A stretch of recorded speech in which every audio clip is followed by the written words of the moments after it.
The course was 15, 16 weeks, and we had essentially started from scratch for all of us in the class.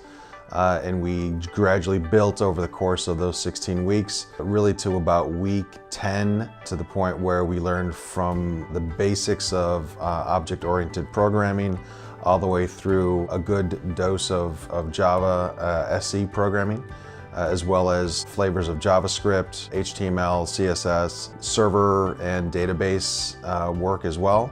And then around the 10th week is when we split off into our individual projects, and then morphed into our group projects for our GCU partners, the nonprofit partners that were with the program. So overall, it was a pretty intensive rigor, quite a bit of challenge for all of us in the class, and we really appreciated the amount of support that we got from GCU during the class at that point.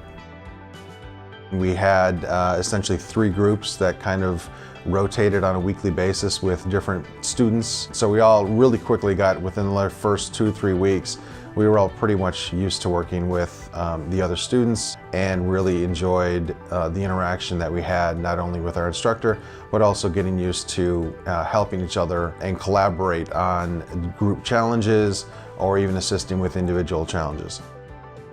During the boot camp, the instruction that we had was very rigorous, and oftentimes we had support from career services in the classroom. They attended our cohort regularly. So really it was a full offering in terms of support, it wasn't just coding 8 to 5 or 9 to 5. We also had additional resources available to us from GCU. And then after the boot camp, there's still a lot of interest in supporting us as the students, as my fellow cohort members are kind of doing their networking and their job search and continuing their learning journey for development and programming.